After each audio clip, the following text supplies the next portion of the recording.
Halo semua, pada kesempatan kali saya akan membahas tentang apa itu deposito.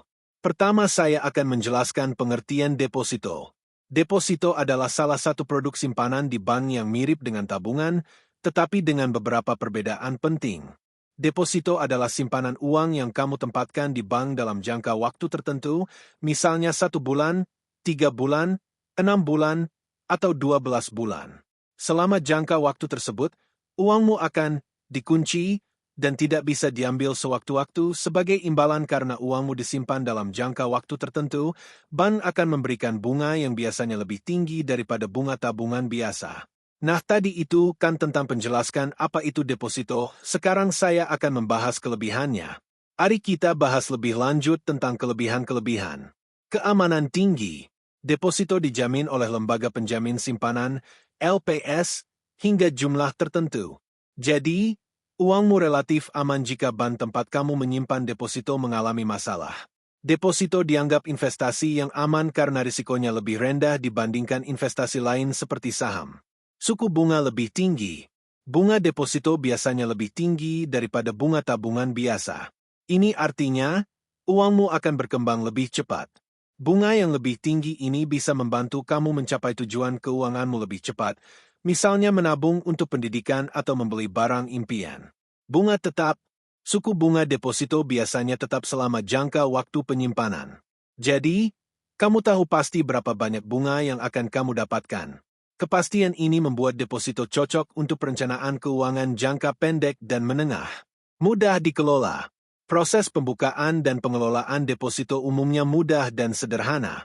Kamu bisa melakukannya di bank atau melalui aplikasi perbankan. Deposito tidak memerlukan pasar yang rumit seperti investasi saham. Dapat menjadi jaminan pinjaman. Deposito bisa digunakan sebagai jaminan untuk mendapatkan pinjaman dari bank. Ini bisa berguna jika kamu membutuhkan dana cepat tanpa harus mencairkan deposito. Tadi itu kan kelebihan dari deposito, sekarang kita akan membahas kekurangannya. Kurang fleksibel.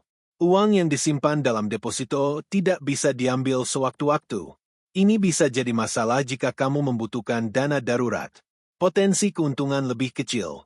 Meskipun bunga deposito lebih tinggi dari tabungan, potensi keuntungannya relatif lebih kecil dibandingkan investasi lain seperti saham. Jadi, jika kamu mencari keuntungan yang sangat besar, deposito mungkin bukan pilihan terbaik. Terkena inflasi dan pajak. Inflasi adalah kenaikan harga barang dan jasa. Jika tingkat inflasi lebih tinggi dari bunga deposito, nilai uangmu bisa berkurang. Bunga deposito juga dikenakan pajak yang mengurangi keuntungan bersihmu. Penalti penarikan dini. Jika kamu menarik uang deposito sebelum jatuh tempo, biasanya akan dikenakan penalti. Penalti ini bisa mengurangi atau bahkan menghilangkan keuntungan yang sudah kamu dapatkan. Keuntungan terbatas. Keuntungan dari deposito sudah bisa dipastikan dari awal, jadi keuntungan yang didapat tidak akan bisa melebihi dari perjanjian yang telah disepakati. Nah, sekarang saya akan membahas sistem dari deposito. Misalnya ada 10 orang yang menabung di bank dengan jumlah berikut.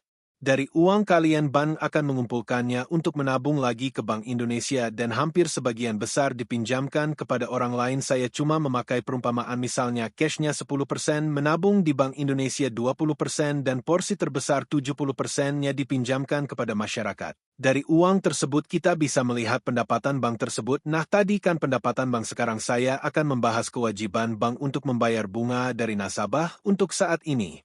Rata-rata bunga deposito adalah 3%, jadi bank harus membayar total dari 10 orang tersebut adalah Rp64.545 dan perlu diingat bagi nasabah yang memiliki dana lebih dari 7,5 juta harus membayar pajak ke negara sebanyak 20%. Sekian, terima kasih, maaf jika ada kesalahan kata-kata.